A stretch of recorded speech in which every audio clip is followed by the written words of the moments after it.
안녕하세요. 먼 길을 돌아서입니다. 오늘은 아주 특별한 책 한 권을 소개하겠습니다. 지금 화면에 보시는 책은 플라워 문이라는 책입니다. 이 책은 지금 최신 영화 디카프리오 주연의 플라워 킬링 문의 원작 도서입니다.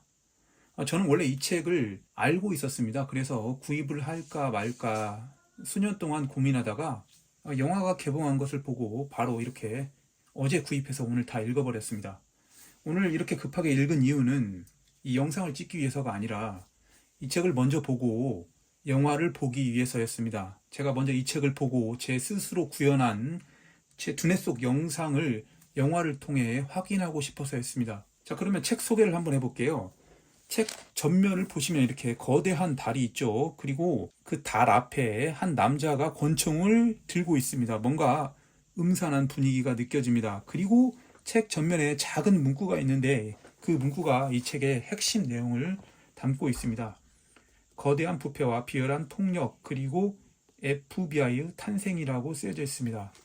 이 책을 다 읽은 자는 이 문구가 얼마나 핵심 내용을 잘 요약한지 알겠지만 그러나 책을 읽지 않은 상태에서는 뭔가 모호한 문구로 느껴질 것입니다. 책 뒤편을 보시면 경찰, 법조, 의사, 정치인, 폭력 조직 이 도시에서는 누구도 믿지 마라고 쓰여져 있고 그 밑에 쭉 살펴보면 부유한 인디언들이 수년에 걸쳐 살해당한다는 문구가 있습니다. 그렇습니다. 바로 이 책은 오세이지족이라는 인디언 부족이 계속해서 살해당합니다. 그 살해당한 사건으로부터 이야기가 시작되어서 거대한 이야기로 흘러가는 게 바로 이 책의 핵심 내용입니다. 그러면 책 본문을 살펴보면서 이 책에 대해서 좀 더 구체적으로 살펴보기로 하겠습니다. 자, 저자는 데이비드 그랜입니다.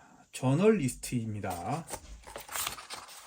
그리고 책을 바로 펼치게 되면 중요한 지도가 나옵니다.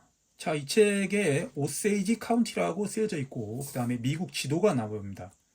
자, 그리고 오클라호마가 있습니다. 오클라호마 주를 확대하여 다시 표현한 지도가 있는데 캔자스, 미주리, 아칸소 등으로 둘러싸여 있고 그 중에 오클라호마의 북쪽에는 오세이지 카운티라는 곳이 있습니다. 이 책은 바로 오세이지 카운티에서 일어난 살인 사건을 다루는 책입니다. 그렇다면 오세이지 카운티는 어떠한 곳이냐? 그거에 대해서 먼저 설명을 해야 이 책의 내용을 이해할 수가 있습니다. 그 전에 먼저 한 권의 책을 더 보여드릴게요. 자, 이 책은 아주 유명한 책이죠. 나를 운디드니에 묻어주어 미국 인디안 멸망사를 다룬 책입니다. 자, 이 책을 보시면 미국 인디안들이 어떻게 자신의 원래 영토를 백인들에게 뺏겼는지 자세하게 나옵니다. 자, 이 인디안들이 백인들에게 영토를 뺏기는 과정은 간단합니다. 먼저 백인들이 사업으로 개척을 합니다. 그러다가 좋은 땅을 발견하면 인디안들을 강제로 이주시킵니다. 그러면 인디안들은 강제로 이주하여 새로운 땅에서 살아가야 합니다. 그런데 그 새로운 땅은 대부분 좋은 땅이 아니었겠죠. 대부분 척박한 환경의 땅이었습니다. 자, 나를 운디드니에 이러한 과정이 상세히 기록됩니다. 자, 이 책에 있는 오세이지 카운티, 즉 오클라호마 북쪽에 있는 이쪽도 역시 척박한 땅이었습니다. 이 오세이지 부족은 이 주변에 원래 거주하고 있지만 결국은 강제로 이쪽에 이주하여 궁핍한 생활을 하던 중이었습니다. 그러다가 20세기 초반에 이 지역에서 석유가 발견됩니다. 이 발견된 석유는 그 당시 많은 매장량이 있었습니다. 그래서 이곳에서 토지를 부여받은 오세이직 인디안 부족들은 막대한 부를 거머쥐게 됩니다. 그들이 막대한 부를 거머쥐김에 따라 놀랍게도 그 당시 백인과 결혼을 합니다. 대부분의 오세이직 인디안 부족 여성들은 백인 남성과 결혼을 했고 심지어는 남녀 차별이 심한 상태였음에도 불구하고 남성이 백인 여성과 결혼하는 상황도 벌어집니다. 더군다나 더욱 놀라운 것은 인디안 부족들이 백인 하녀를 거느리기도 합니다. 이렇게 막대한 부를 거머쥐었음에도 이 오클라호마 주법에는 한 가지 이상한 점이 있었습니다. 그것은 뭐냐면 후견인 제도라는 것이었어요. 그 당시 백인들은 이 인디안 부족 등이 미개하고 야만적이기 때문에 재산을 관리할 능력이 안 된다는 이유로 재산 관리인, 그러니까 후견인을 두었습니다. 따라서 인디언들은 자신이 아무리 많은 부를 가지고 있다 하더라도 각 지출마다 후견인에게 증빙 서류를 제출해야만 돈을 지급받을 수 있었습니다. 그렇기 때문에 이 후견인 제도를 통해 돈을 갈취하기 위해서 많은 백인과의 결혼이 이루어졌고, 그 과정에서 결국은 법의 허점을 노려서 이 인디안 등을 살해하는 일 등이 벌어졌습니다. 즉, 재산을 가진 인디안들이 살해되면 후견인을 비롯한 그 주변 인물들이 그 재산을 갈취하거나 독점할 수 있는 어떤 허점이 생긴 것이었죠. 자, 그러면 책의 내용 속으로 더 들어가 볼게요. 자, 이러한 배경 속에서 이 책은 한 가문을 책의 주인공으로 내세웁니다. 바로 이 여성인데, 이 몰리 버크하트라는 여성이 이 책의 핵심 주인공입니다. 이 여성은 오세이직 부족 인디언입니다. 백인과 결혼을 했고, 그녀의 남편이 누구였냐? 바로 이 어니스트 버크하트라는 백인이었습니다. 자, 이런 결혼 상태였는데 이 몰리의 자매와 찍은 사진입니다. 이 몰리를 제외한 나머지 애나와 미니는 어느 날 시체로 발견됩니다. 이 책은 그 몰리의 자매인 애나 브라운이 살해된 장소까지 이렇게 사진으로 기록하고 있습니다. 그리고 이 책은 또 얼마 안 있어 사망한 이 몰리의 어머니 리지까지 사진으로 이렇게 기록했습니다. 그리고 이 사진은 몰리의 자매가 살해당했을 당시에, 즉 몰리의 남편인 어니스트 버크하트의 삼촌도 이렇게 사진으로 기록하고 있습니다. 이 삼촌은 이 이야기 속에서 아주 중요한 인물로 등장하게 됩니다. 자, 어쨌거나 이러한 가문의 일원이 뜬모를 사체로 발견됩니다. 그리고 이뿐만 아니라 수많은 이 오세이직 인디언들이 이 사체로 발견되는데, 이 죽음의 형태는 몇 가지 특이한 점이 있습니다. 첫 번째로 이 총에 맞아 죽거나 아니면 어느 특정 지점에 구타당해서 사망한 채로 버려지거나, 그리고 무엇보다도 독극물에 의한 사망으로 추정되는 사건이 가장 많습니다. 왜 독극물에 의한 사망이 가장 많이 벌어졌냐면, 그 당시에 미국은 금주법을 시행하고 있었습니다. 즉 술을 마시면 안 되는 상황이었죠. 그렇지만 인간의 욕망상 술을 억제할 수 없기 때문에 각 개인들이 술을 만들었는데, 그 당시는 아주 독한 술을 만들었습니다. 이 독한 술이다 보니까 이 술에 독을 타더라도 사람들은 술을 마실 때 독이 들어있는지 어쩐지 느낄 수가 없었던 것이죠. 그래서 가장 손쉬운 살해 방법은 술에 독을 탄 방법이 이루어지고 있었습니다. 자, 이렇게 많은 인디언들이, 특히 그 중에서도 돈이 많을수록 부유한 인디언들이 사망하게 되자 오클라호마 정부는 이 사건을 조사하게 됩니다. 그러나 사건을 조사해도 결정적 물증이 나와도 범인을 잡을 수가 없었습니다. 왜냐하면 그 당시 모든 경찰, 재판관 등은 대부분 백인이었기 때문이죠.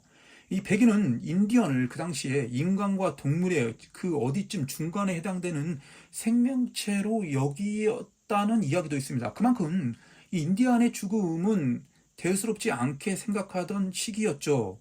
그런데 계속되는 사망 사건의 불안을 느낀 이 오세이직 부족이 이 워싱턴 정부에 자신들의 억울함을 호소하기 시작하자 드디어 연방 정부에서 수사관을 파견하기 시작했습니다.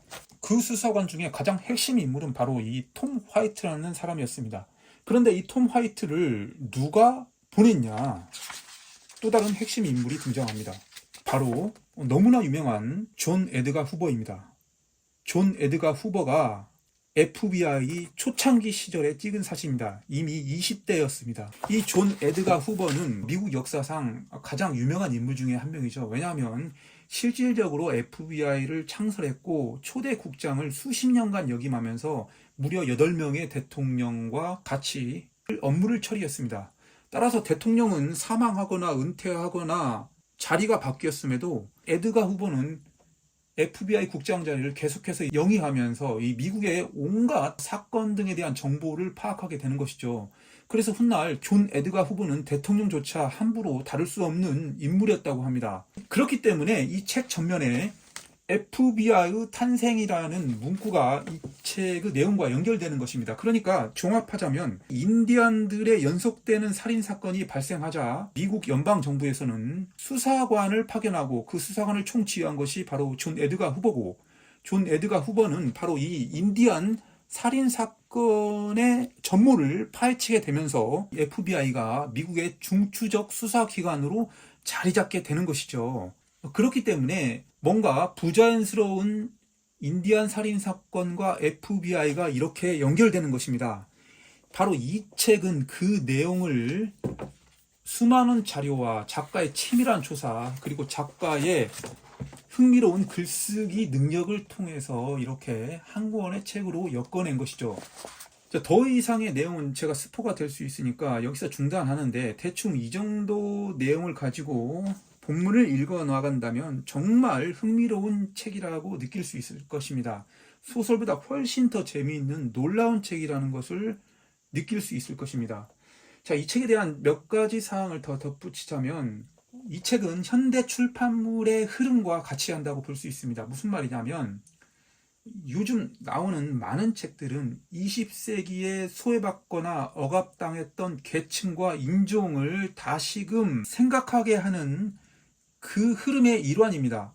그러니까 흑인, 유대인, 그리고 나아가 인디언들은 20세기 초반에 많은 억압을 당했었죠. 그런데 21세기 들어와서는 여러 출판물에서 그 억압받거나 소외받은 인종이나 계층 등을 이와 같이 책으로서 실상을 다시금 보여주고 있습니다. 그렇기 때문에 이런 책들은 그동안 약 100년간 역사 속에 묻혔던 내용을 세상에 알리는데 이바지하는 것이죠. 그러니까 역사에 숨어있던 부분, 그 역사의 퍼즐에 맞춰지지 않았던 부분을 꿰매는 역할을 하는 책입니다. 그런 의미에서 아주 가치가 있는 책이라고 말씀드릴 수 있습니다.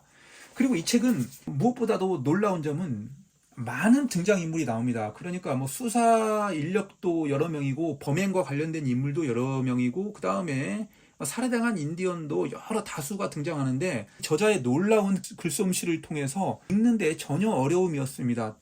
인물 관계도를 굳이 그리지 않아도 저자의 글쓰기를 따라가다 보면 어느새 모든 과정이 머릿속에 그려지곤 합니다. 그런 의미에서 저자인 데이비드 그랜의 작법 능력에 감탄하곤 합니다. 그뿐만이 아니라 이렇게 책을 읽어가는 과정에서 내용의 실존 인물의 사진을 곳곳에 적시적소에 집어넣음으로써 책을 읽는데 지루하지 않고 몰입할 수 있는 여건을 조성시켜줍니다.